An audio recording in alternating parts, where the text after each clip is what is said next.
Order! Order! You are an incorrigible delinquent at times. Behave yourself, man!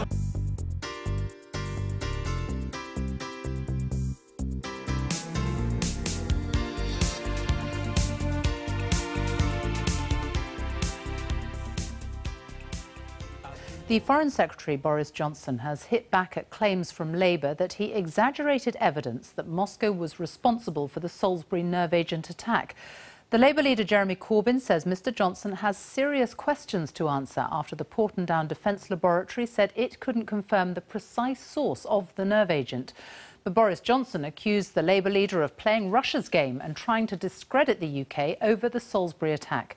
Russia has called for an urgent meeting of the UN Security Council to discuss Britain's allegations, as our diplomatic correspondent James Landau reports. More than 1 month on in Salisbury, the investigation continues into a nerve agent attack that Britain believes was carried out by Russia. No other country has a combination of the capability, the intent and the motive to carry out such an act. But the head of the Porton Down military laboratory has muddied the waters, saying in an interview that it was not the job of his scientists to say where the Novichok nerve agent had been made, contrary to what the Foreign Secretary appeared to suggest a few weeks ago. The people from Porton Down, they were absolutely categorical. I mean, I asked the guy myself, I said, "Are you sure?" And he said, "There's no doubt." Today, the Foreign Office deleted an inaccurate tweet from last month that also suggested that Porton Down had pointed the finger at Russia, all of which gave Russian diplomats another chance to question Britain's evidence, calling at short notice a meeting of the chemical weapons watchdog, the OPCW in The Hague, demanding a joint investigation with the UK. Russia's leader has accused Britain of an anti-Russian campaign, but today he struck a less confrontational tone. We're not waiting for anything. We're waiting for the common sense to ultimately prevail, so that international relations are no longer damaged in the way they have been, as we saw recently. British diplomats and ministers insisted that Porton Down's job was always to identify the nerve agent, and it was for the police and intelligence services to establish who had used it and why. Porton Down identified fairly quickly the strain of nerve agent, and once that's identified, you remove, from the list of suspects 99.9% of the people. We know that the Russians designed it, and we know that the Russians were the only people to make it and stockpile it. For now, at least, the international coalition behind the UK appears to be holding. The EU issued a statement saying it had full confidence in the UK's assessment and investigation, and attacking Russia for what it called a flood of insinuations. But the Labour leader remains more sceptical, questioning what he sees as the Foreign Secretary's rush to blame Russia when he believes other explanations could emerge. Boris Johnson seems to have completely exceeded the information that he'd been given and told the world in categorical terms what he believed had happened, and it's not backed up by the evidence he claimed to have got from Porton Down in the first place. But Mr Johnson hit back, accusing Mr Corbyn in a tweet of playing Russia's game. 28 countries had backed Britain, he said, but Mr Corbyn had sided with what he called the Russian spin machine. So the diplomatic and political fallout from the Salisbury attack continues. Russia's calling for a meeting of the UN Security Council on Thursday. James Landau, BBC News. Our Moscow correspondent Steve Rosenberg joins me now. So the British government again pointing the finger at Moscow. What has been the reaction there? Well, the Russians have seized on those comments by Porton Down yesterday that was unable to verify the precise source of the Novichok nerve agent. The Kremlin spokesman was quick to say that Theresa May and Boris Johnson should apologise to Moscow for their accusations. But what we've heard from Russia today, it kind of reminds me of the national symbol of this country, the double-headed eagle, two heads looking in two different directions. So one of those heads was Vladimir Putin's. He was sounding conciliatory, talking about hoping that common sense prevailed, not only in the Skripal case, but also in international relations generally. The other head, well, that belonged collectively to Russia's top security chiefs. They launched a blistering attack today on Britain and on the West. So we heard the head of Russia's Foreign Intelligence Service accusing the West of putting up a new Iron Curtain, of starting a new Cold War, and saying that the Salisbury poisoning was a grotesque provocation by the American and British secret services. Steve Rosenberg in Moscow, thank you. Boris Johnson is tonight at the centre of a political row over the Salisbury poisoning scandal. The Foreign Secretary appeared to claim that Britain's chemical defence laboratory had stated that the nerve agent was produced in Russia, a claim later repeated in a tweet.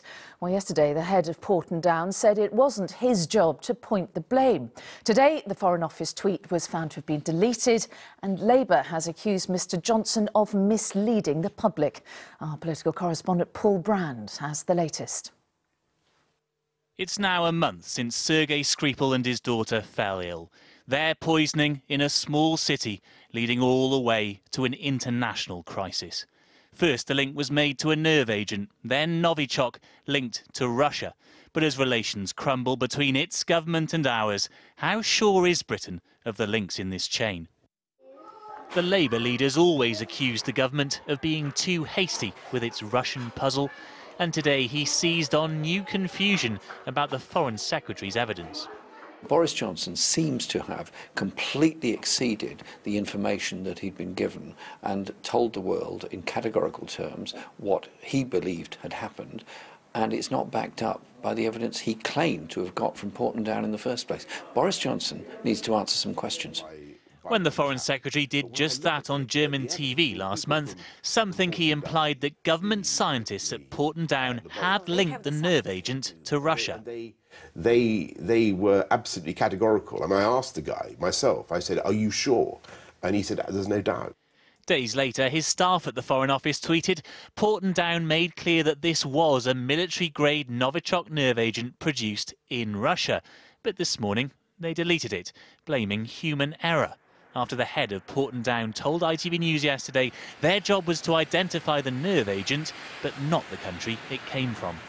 We provided that information to the government, who have then used a number of other sources to come to the conclusions that they have and then take the diplomatic steps that they have. The government insists it's always been clear about that, combining expertise in science and security to reach its conclusion about what happened here. Porton Down identified fairly quickly the strain of nerve agent, and once that's identified, you remove, from the list of suspects 99.9% of the people. We know that the Russians designed it, and we know that the Russians were the only people to make it and stockpile it.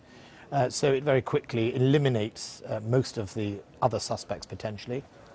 And Britain's allies still agree. Today, Russia's call for a joint inquiry was voted down at a meeting of the OPCW, which monitors chemical weapons. But this latest confusion gives Moscow the doubt it's been seeking. This afternoon, President Putin said, "We're not expecting anything by way of an apology. We're just expecting common sense to reign again, and that global relations will not be so damaged in the way we've seen recently." A month on, Salisbury may be returning to some normality, but the international order remains in turmoil. Some calm and clarity, laying out the logic yet again for blaming Moscow and accusing Jeremy Corbyn of siding with the Russian spin machine. I do think there's a degree of panic tonight, though, inside the Foreign Office, because although this may be a fairly minor confusion, a minor inconsistency, it is difficult to maintain that moral high ground in international relations if there's any doubt at all about your own integrity. OK, Paul Brand, Westminster, thank you. We are expecting reason to prevail, Vladimir Putin declared today, but the war of words between Russia and Britain over the Salisbury poisoning is escalating yet again. Moscow accused the UK of a grotesque provocation, whilst Britain rejected Russia's call for a joint investigation into the nerve agent attack as perverse. At the same time, Boris Johnson is at the centre of a storm tonight. The government and Foreign Office accused of failing to be straight with the facts over Salisbury. Here's our chief correspondent, Alex Thompson. The hazmat suits, protective gear, painstaking forensics and the government's chemical weapons lab just up the road from Salisbury. But all of it leaves the government with one big problem. It can say what poisoned Yulia and Sergei Skripal. It cannot say that it came from Russia. Remember the Prime Minister's careful words to the Commons. It is now clear that Mr Skripal and his daughter were poisoned with a military-grade nerve agent of a type developed by Russia. of a type developed by Russia does not mean made in Russia. And Russia, of course, has exploited all this with laser-like intensity, calling today's meeting in The Hague of the Organisation for the Prohibition of Chemical Weapons, the OPCW. The Russian delegation called Salisbury a terrorist attack on Russians, but the OPCW refused Moscow's request for a new investigation. And it says its analysis will be complete next week. And they, like Porton Down's Chemical Weapons Research Lab, are desperate to keep the chemical above the political, because the political gets daily more ugly. Remember this. Frankly, Russia should go away, it should shut up. And this. We're all confident about the identity of the culprit, and the only question is whether he will first confess or be caught. All of this rhetoric from a government blaming Russia without definitive proof from Porton Down or anywhere else. And in the past 24 hours, matters with regard to Porton Down have got rather more serious. Yesterday, the lab's boss, scrupulous in saying it could not say that the nerve agent had come from Russia. What was found in Salisbury is from the family known as Novichok. But here's the Foreign Secretary in a recent interview. You argue that the source of this nerve agent, Novichok, is Russia. How did you manage to find it out so quickly? Does Britain possess samples of this? They were absolutely categorical. I mean, I asked the guy myself, I said, are you sure? And he said, there's no doubt. So we have very little alternative but to take the action that we have taken. But a lie or a missaying, as the Foreign Office claims, or what? So Boris Johnson seems to have completely exceeded the information that he'd been given and told the world in categorical terms what he believed had happened, and it's not backed up by the evidence he claimed to have got from Porton Down in the first place. Boris Johnson needs to answer some questions. But there are many examples of Boris Johnson saying things that often appear at odds with the facts. Anguilla in the West Indies in the autumn. He lands with a lavish claim about UK aid. That very plane I've just arrived on is laden with aid. It wasn't. It was full of soldiers and their supplies and contained hardly any aid. And now, Mr. Johnson's Foreign Office itself seems to be losing control of the facts. It had to delete this tweet stating the nerve agent had come from Russia. The problem with all this is that it allows this man of all people to claim the moral high ground, and he did just that yet again today. We need to work within the framework of sound political processes, founded on fundamental norms of international law, and this will make the world a more stable and predictable place.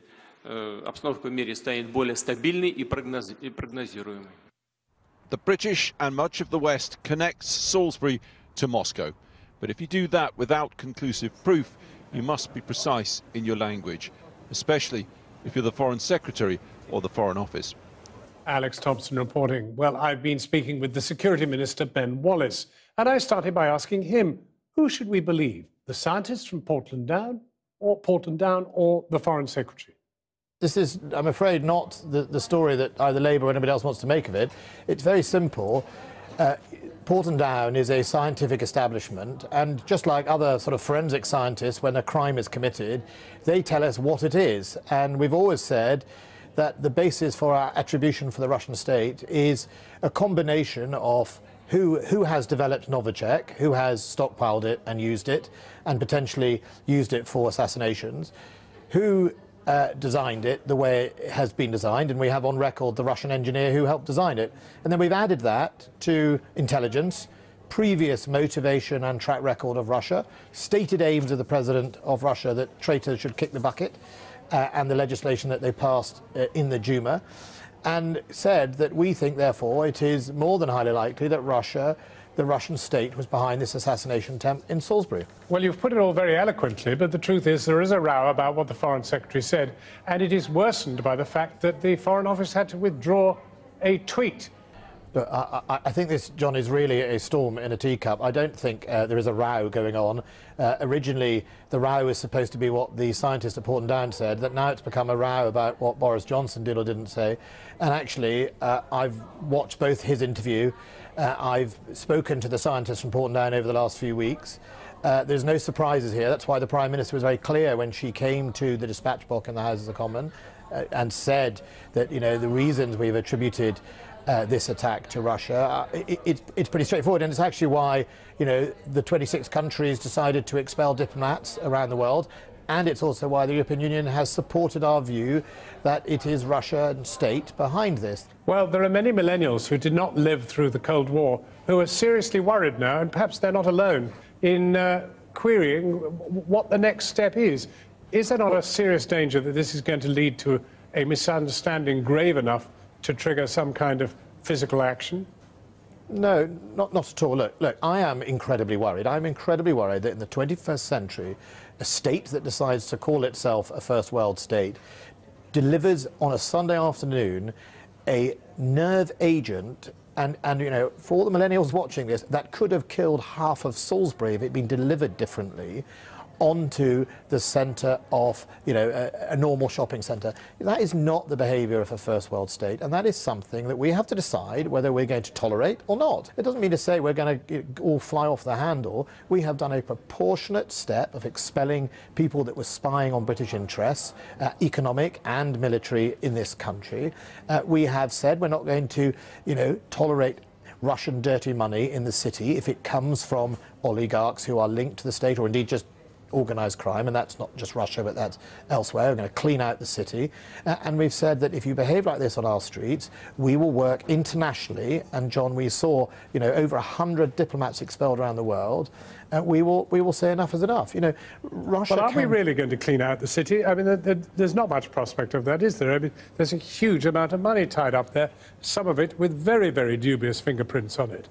Well, first of all, we took some legislation last year through Parliament, the Criminal Finance Act. I took it through Parliament. Within 2 weeks of it coming law, we served our first unexplained wealth order on a foreign oligarch, freezing £22 million of property.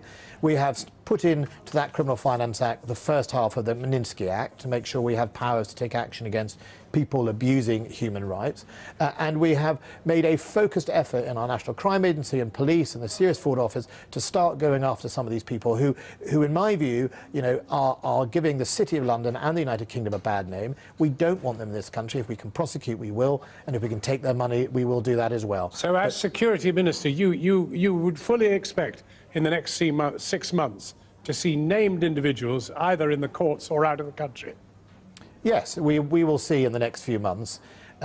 Some people may be prominent, maybe not so prominent, but certainly people who have come to this country with vast amounts of wealth derived from criminal finance or criminal activity, and we will either see them not being allowed to come to this country, or we will see their assets frozen, as we've already seen, and where possible seized. The Security Minister, Ben Wallace. Take the loose language of one foreign secretary and the relentless propaganda machine of one foreign power, and pretty soon you have a sludge of electronically spread disinformation that rewrites the entire narrative of the Skripal poisoning. Tonight we tackle the question of information warfare head-on. Why did Boris Johnson get his facts so badly wrong? And has the confusion been amplified to help Russia rewrite events?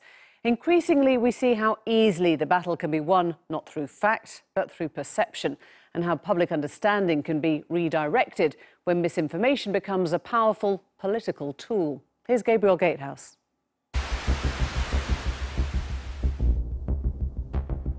The government has concluded that it is highly likely that Russia was responsible for the act against Sergei and Yulia Skripal. The people from Porton Down, the laboratory. So they have the samples, they do, and they were absolutely categorical.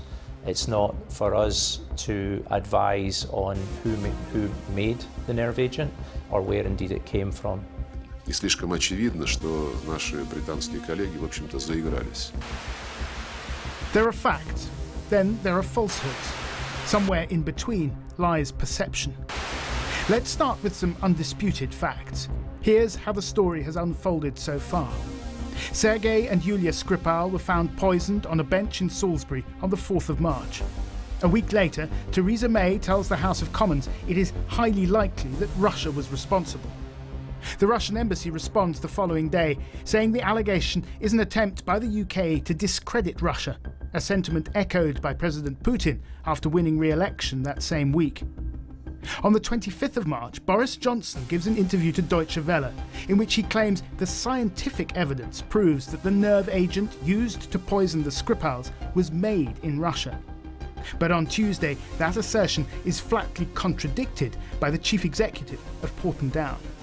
Today it emerged the Foreign Office deleted a tweet that also claimed Porton Down had identified Russia as the source of the poison. It didn't look good. So where does this leave the government's assertion that Russia was behind the Salisbury attack?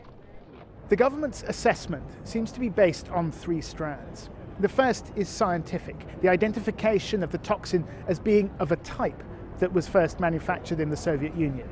The second is what you might call circumstantial evidence. Mr. Skripal had been labelled a traitor, and if you look at the case of, say, Alexander Litvinenko, it seems that the Russians have fallen. The third strand is intelligence, and here people are being asked to take a certain amount on trust. In the thorny area of intelligence assessments and weapons of mass destruction, the West too has form in Iraq. A fact that Russia is only too keen to point out. Holding vials of powder that he said were chemical weapons from Iraq. Russia makes no secret of the fact it believes it's in an information war with the West. The news channel RT was set up with the explicit mandate to promote alternative narratives. But some accuse RT of being pure propaganda, whose aim is to sow doubt and misinformation.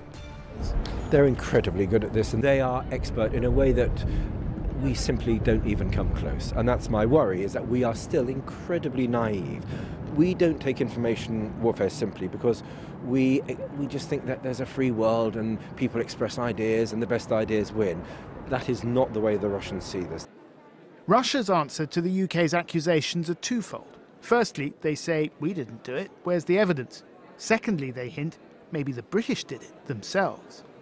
Есть другие объяснения. Они говорят эксперты, они говорят о том, что это может быть вполне выгодно и британским спецслужбам, которые известны своими способностями действовать с лицензией на убийство. Various motives have been put forward, including sabotaging Russia's hosting of the World Cup and distracting from Britain's Brexit woes. Does the Russian government really believe this? Probably not, but that's not the point. The Russians always do this. This is a tactic. You put out 1,000 different theories. It's what they did when the Malaysian airliner was shot down over Ukraine. Some of them are true, some of them are false, some of them are insane. The point is to create a dozen conversations on the internet, to have RT repeat some of them, to have pro-Russian bloggers repeat some of them, and to create, in general, an atmosphere of chaos and disorganization and give people the feeling that they just can't possibly ever know what will happen. The truth is impossible to find out because there's so much noise and there's so much confusion about the whole situation. A recent poll conducted by YouGov suggests the majority of people in Britain, 75%, think that Russia was responsible for the poisoning. The latest revelations may or may not see public opinion shift. I don't particularly trust Boris Johnson, so I'm not just going to take his word for it. No, I think we need more evidence and more things to come forward. But at the moment, if you're asking me what's my hunch, I would say that, yes, I do feel that Russia might have had something to do with it. It could be anybody. Do you know what I mean? But I don't believe what I'm told by anybody. Whatever the truth of the Skripal case, there's a battle going on for control of the narrative. Russia's story may sound implausible, but is Moscow doing a better job of getting its message across? That was Gabriel Gatehouse, and we're going to be talking a little bit more about information warfare more widely in a moment. But first, let's discuss the Foreign Secretary Boris Johnson. With me is the former chair of the Intelligence and Security Committee and former Foreign Secretary himself, Sir Malcolm Rivkin. Very nice of you to come in. Boris Johnson has an awful lot to answer for tonight, doesn't he? No, I don't really think so. I've looked at this interview he gave, and I've studied the text. And I'm trying to be as objective as I can.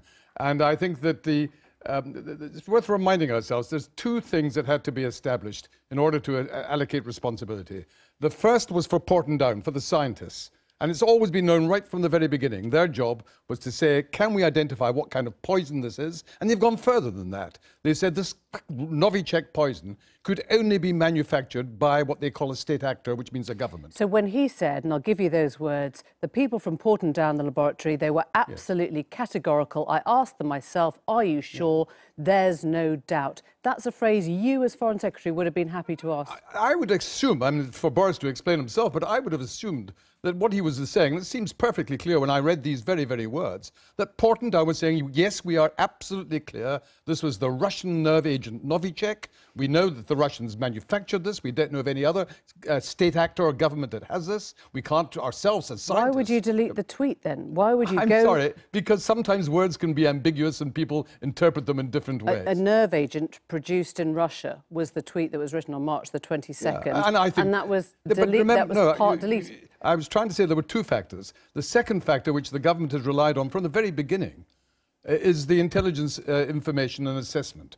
Now, that is not just kept private within government. That has already been shared with the governments of 27, 28 other countries. That is why we had this extraordinary solidarity of 28 countries voting with the United Kingdom. They didn't do so just because of assurances. Right. They saw they had access to the secret intelligence, which indicated that the Russians are known to have been having their own stocks of Novichok, which they have retained since the 1990s. So you stand back and you say Boris Johnson did absolutely nothing wrong. Those words were words I could have uttered myself, and they have not led to an open goal for Russia to create chaos in the vacuum. Let's just examine the reaction there has been. Of course, Russia has tried to exploit news stories of that kind, but it has not changed by one iota the solidarity of the international community condemning Russia. Perhaps it's changed how people feel about the way Jeremy Corbyn responded, when he was more circumspect. No, you're not letting me. I'm making general points, but I'm prepared to substantiate them.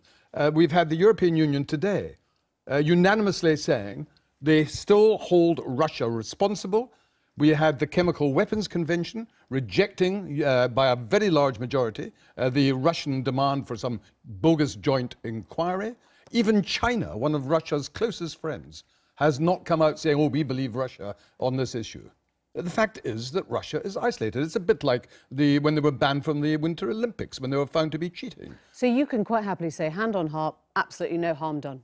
I don't think any harm's been done. I think there was... I saw a headline this morning in the Times which said, Theresa May battling to keep international support for the United Kingdom. Then I read the actual report, not what the sub-editor chosen as a headline. It was a rather junior German official saying there might be doubt now. Within an hour, Angela Merkel, the Chancellor of Germany, repudiated her junior official and said, we remain solidly with the United Kingdom. Do you not find it extraordinary, though, that when we heard the Prime Minister, Theresa May, stand up in the Commons, she was so careful with her choice of language. She allowed herself all the right opt-outs, and her Foreign Secretary completely undercuts her. No, well, you're exaggerating. You've got a point, but you're exaggerating it, if I may say so, Emily. He didn't completely do this and completely do that. We're all familiar that Boris has a looser use of language. This is not the first time that's happened. But he's meant to be the most diplomatic role in government. I'm sorry. Foreign Secretary. I'm sorry. I studied what he said. I'm not just making a general point out of a knee-jerk reaction. I've studied what he said, and it was perfectly obvious that he was as aware as you are and as I am that the job of the Portendown scientists is to determine the nature of the poison, and they did that. It was Novichok, which is a Russian nerve agent. It was the job of the intelligence agencies and the police to carry out the investigation of how that little bit of poison that may have killed these two people actually got there in the first place. Scientists can't do that from Portendown. That's for the police. This is a criminal investigation. Sir Malcolm Rivkin, thank you. Thank you very much indeed. Well, Samuel Green is the director of the King's Russia Institute, and Nancy Snow worked in the US government's information agency and is the writer of Information War. Very nice to have both of you with us this evening. You heard there, Samuel Green, first of all, what Malcolm Rivkin was saying, that actually not a jot of difference has been made. In that case, is anyone going to be in any doubt? If Russia's trying to spread this chaos, is anyone in Britain going to be more confused tonight than they were before the weekend? In Britain, probably not. I mean, I think there were some people who were already in doubt, right? You heard Jeremy Corbyn, and there are other audiences for RT and for these sorts of narratives. As your report suggested, right? It's not from the Russian perspective so much about getting people in the UK or anywhere else to believe an alternative narrative. It's about creating room for doubt in the official narrative, and hopefully maybe expanding that doubt. It's not about getting people onto Russia's side so much as it is making it a little bit harder to rally the troops around a concerted course of action. Right. The problem that Russia is going to run into in this case, and why I think it's not working right now to the extent that it could have before, is because of the history. Is because there's very little appetite right now in the West in general for alternative explanations coming from Russia after Crimea, after MH17, after denying the presence of Russian troops in eastern Ukraine. Nancy Snow, do you go along with that? Do you think that the information war is not one that Russia is actually going to win at the moment? Well, we are engaged in a new cold information war. So at the time I was at USIA, it was in the post-Cold War.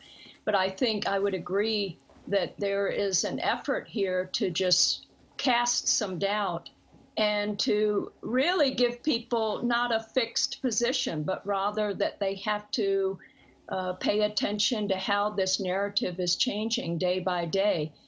When you started out the story talking about the need to address or have a counteroffensive to the Russian information war, Hillary Clinton, as Secretary of State, was talking about that years ago in reference to Russia Today, but also for the need of the West to really take charge here and to offer an alternative and not just hold on to free speech and, well, we live in a free society, because this is a very competitive environment now for winning hearts and minds, even at the level of a story like this. It's so interesting to hear you use that word competitive. I'm wondering whether you think voters in a democracy tend to be more trusting of their government than voters, who are ruled by an autocracy. Do you think there is a difference there? I think there's a difference now because there's so much more questioning, even among some democratic governments, including the United States, of the news media and the news media filter and all of this this cloud cover now of fake news and Facebook violations. People are not even trusting each other peer to peer. We see that in 2018, Edelman came out with the Trust Barometer this year, showing that there is casting doubt. But Nancy, if I just ask you, you of course worked in a government information agency. Did you, as an agency, lie to people? Did you lie to the public? Do you accept that some of this must come from the institutions themselves?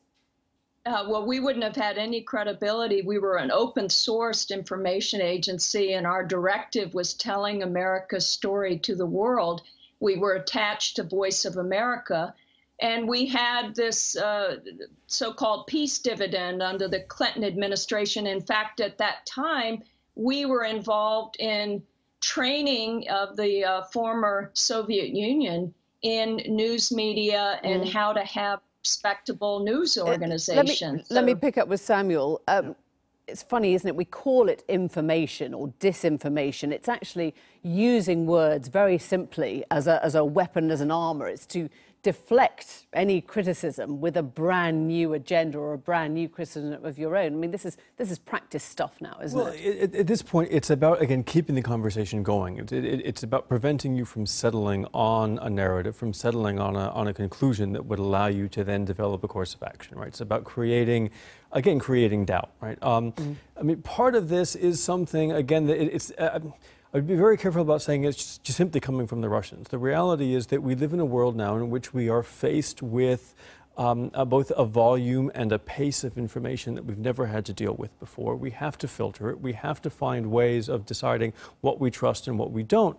And we have to do that despite the volume of information. We don't really know when you see the lady in the film holding up her hands and say, "Oh, I don't know what to believe anymore." I mean, you know, that's what so many of us feel. we make judgment calls, but those judgment calls are based on our emotions. They're based on our relationships. They're based on a sense. So you heard somebody, for example, in your report saying, "Well, I'm not necessarily inclined to trust Boris Johnson. Maybe not. Maybe even inclined to trust governments in general. But my government's maybe a little bit closer to me, given again the general sense of the history and sort of what's in the ether, right?" Probably, I'm going to side with the argument that this must have been Russia behind it, even though, again, that individual doesn't have any more evidence than maybe the rest of us do in this particular case. So it's playing with emotions, it's playing with valence, it's playing with people's sort of senses of insecurity, right? As we're trying to filter and make judgment calls about this information that is coming at rapid fire. And again, if what RT and others can do is increase the volume and the pace even further, right? It makes that filtration task and that trust building task a lot harder. Samuel Green, Nancy Snow, thank you both very much indeed. Thanks for joining us. And we're joined tonight by Andrew Pearce and Kevin Maguire. Welcome to Wednesdays, Thank you. gentlemen. All day. We are going to kick off with The Times and a story that has been dominating the headlines. Where did this nerve agent come from? A timely scoop for The Times. A timely scoop, because The Times have worded this story very carefully, but they've clearly got a briefing from somebody in the intelligence services. They say they pretty much know where the lab was. The Russian lab, no doubt it's a Russian lab. That's key. That's the key, that manufactured the Novichok. So that's, again, so that supports the government's position, which of course is still, despite Boris Johnson's blunder, is still supported by 29 countries who backed the position. But it doesn't say where this facility was, but it says Britain knew about the existence of it even before the attack. And by the time of the first Cobra meeting, which was very shortly after the poisoning, they were 90% there. In fact, 100% certain. Yeah, I think it's saying they don't claim 100% certainty, but the sources insisted they have a high degree of confidence in the location. Is that enough? Well, given the old Soviet Union declared that it was manufacturing this nerve agent, and a scientist who used to work on it has already mentioned where he was in a closed city at a lab.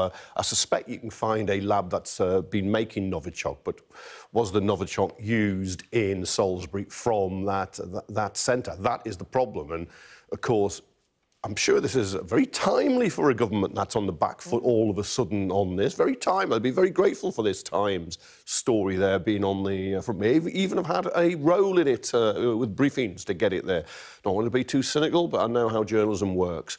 Because, of course, Boris Johnson had said Porton Down. Somebody had told him it was definitely, they could follow it back. Well, we know that's not true now from Porton Down. And then you also had a rather embarrassing case of the deleted Foreign Office tweet claiming Porton Down again had shown it. So this will become of some comfort to a beleaguered government, because they've gifted Putin a propaganda prize. I wouldn't call the government beleaguered, actually. I'd say this has been caused a problem. Are they on the back foot over this, though? A little bit, but not for long, because the Foreign Secretary clearly did blunder, and he was very measured in the interview he gave to British television, but the interview where he said, "Oh, yes, I was told by somebody at Porton Down, by a man at Porton Down," was, I think, to a foreign journalist, and perhaps he thought it wouldn't get picked up. But here. the Foreign Office is saying that actually he was just confirming that the nerve agent itself was Novichok, not where it had come from. It was a fairly long-winded answer, wasn't it? But the point is, though, today the European Union has confirmed it still is 100% behind the British explanation that it was the Russian state that tried to murder those two people, and that I think Porton Down has also confirmed that they think it was a state-sponsored attack, but they're just not saying which one. Well, Porton Down wouldn't be able to work that out. But maybe, not their job. Maybe, you know, Ben Wallace, the security minister, who I rate as an adult in the government, is saying, "Oh, there's other intelligence. You can piece it all together." But he would. Yes, because the science, the Porton Down science, is one part of this. That's what the government keeps telling us. But they want us to take a lot on trust when, in fact, they've been abusing that trust. It's been terribly abused, most infamously by Tony Blair back in 2003. Weapons of mass destruction. Saddam certainly got them. He didn't. And then you have Boris Johnson in that interview. Porton Down's told me, yep, it was Russian. Porton Down say, no, no, we can't say that. So where is that evidence? As journalists, we should keep questioning it. He's not. Boris Johnson is certainly a liability for the government. Yeah, but of course, you've got Putin making the ludicrous offer of some joint cooperation. We're not going to do business with that man. He's a liar. He is a liar.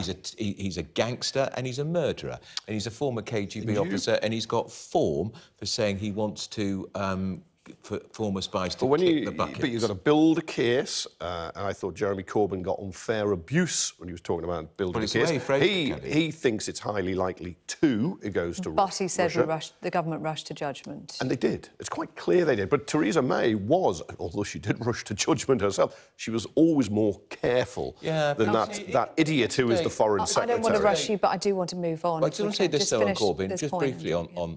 Even today, when Corbyn rightly criticised Boris Johnson, he said he's got questions to answer. He should have added, but so have the Russians, because it's still highly likely they did it. And he's still not saying that. But he did that at the time, because he'd been backing financial restrictions on oligarchs and Putin's cronies when the Conservative Party was taking donations from them.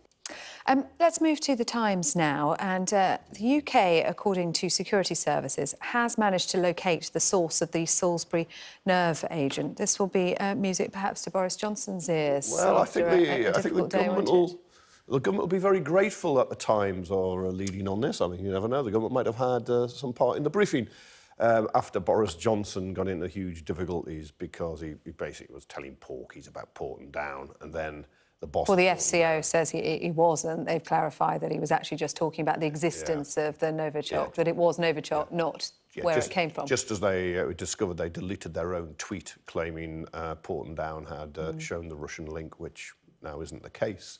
So anyway, this has come through that according to the Times, the Russian laboratory that manufactured it has been pinpointed. Now, the Soviet Union declared it had been making Novichok under the Chemical Weapons International Agreements, and in fact, a site has been named by a former scientist who used to work there making this stuff because it's being used in Russia, once in a criminal case.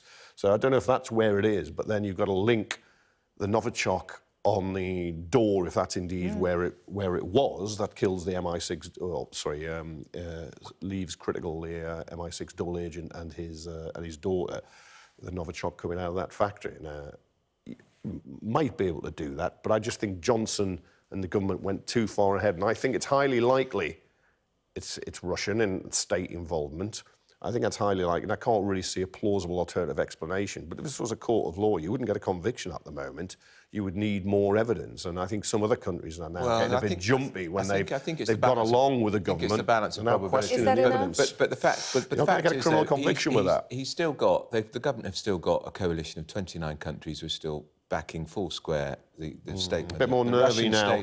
I don't think so. And the only person in the German government... No, Merkel slapped down the minister in the coalition who spoke out because it's a very shaky coalition. It's a new coalition. It won't last either. And even the EU came to the rescue of Mr Boris Johnson. Who would have thought that? Saying that they still back the British position. Because we all know the Russians did it because Putin is a KGB... gangster. Look, he is. He certainly is. And they had, and he's on the record as saying he wants to kill off former spies. But hasn't he said that if he'd done it, if Russia had done it, they would have died? Well, it wasn't. Perhaps one of them may still die. I mean, you know, the spy.